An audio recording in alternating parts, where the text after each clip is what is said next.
हिमाचल प्रदेश में भी काफी एस्टेब्लिशमेंट है और कुछ जगह पे एजुकेशन भी चल रहा है। आप पूरे घटनाक्रम को क्या हिमाचल प्रदेश में भी इस तरह की इंक्वायरी होगी, लोगों को आप इस तरह की एश्योरेंस देंगे? देखिए, मेरे मुख्यमंत्री बनने के 4 दिन बाद अदानी जी ने अपने जो सीमेंट फैक्ट्री थी वो बंद हो गई और उसके बाद किराए का मामला ट्रक ऑपरेटर्स और अदानी ग्रुप के बीच चल रहा है। पिछले 40-45 दिन से हमने प्रयास किया और हमें लगता है कि पिछले कल उन्होंने सीधी वार्ता भी ट्रक ऑपरेटर्स के साथ की है। वो हमारा ही दबाव था कि वो सीधे तौर पर वार्ता करने के लिए तैयार हुए और सरकार ने भी ये कहा है कि हम हिमाचल प्रदेश के जो ट्रक ऑपरेटर्स हैं उनके हितों को नुकसान नहीं पहुंचने देंगे।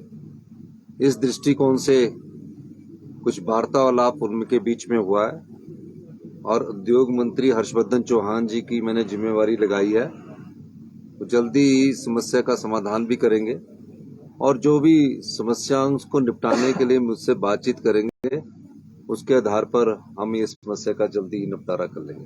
सर, आपका एक स्टेटमेंट कल का जिसमें आपने कहा है कि हिमाचल प्रदेश में भी वित्तीय स्थिति काफी विकट है, नाजुक है, श्रीलंका जैसे हालत यहाँ भी होते हैं। इसको लेके ऑपोजिशन ने भी रिवोल्ट किया है। उन्होंने कहा है कि मुख्यमंत्री कह रहे हैं कि 4 साल तक कुछ मांगना नहीं है।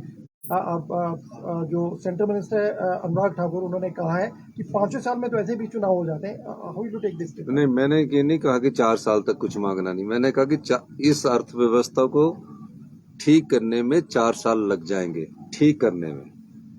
और इसमें कौन सी गलत बात कही है? आंकड़े हैं।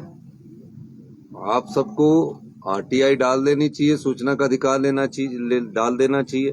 75,000 करोड़ रुपए का कर्ज जो हिमाचल सरकार पर चढ़ा है, 11,000 करोड़ रुपए का कर्ज जो प्रदेश के कर्मचारी अधिकारियों का हमने देनदारियां देनी है, जिसमें 5,500 करोड़ रुपया पेंशन भोगियों का 6th पे कमीशन का एरियर है, 4,500 करोड़ का जो कर्मचारी अधिकारी 6th पे कमीशन में आया उनका एरियर है, 992 करोड़ रुपया डीए का एरियर है।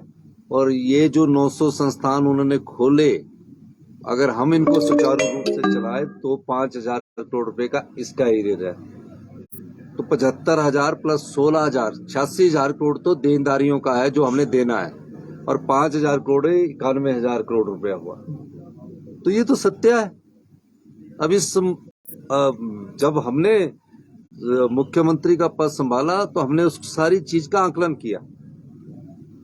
ये झूठ बोला है इन्होंने, लोगों को ठगा है। ये ठग की सरकार थी पिछली, जो ठग गए।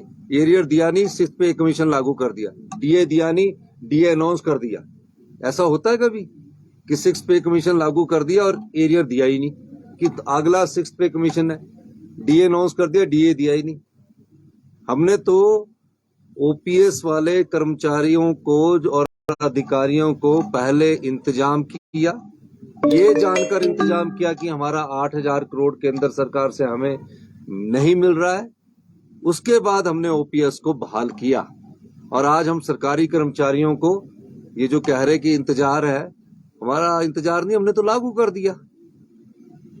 जो सरकारी कर्मचारी और अधिकारी है उन्हें ओपीएस की बहाली की, बजट का प्रोविजन करके। और हमने जो 10 गारंटियां दी उसमें से 9 गारंटियां रह गई है।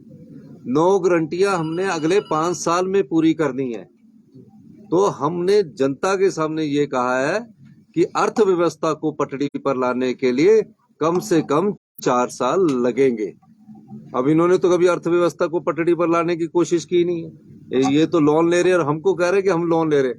हम तो आपका कर्जा चुकाने के लिए लोन ले रहे हैं, जिसको बोलते कर्जा चुकाने के लिए लोन लेना पड़ रहा है। आज ये हालात इनके द्वारा हो गई है। इसीलिए हमने बार बार कहा है कि हम सत्ता नहीं व्यवस्था परिवर्तन के लिए आए हैं।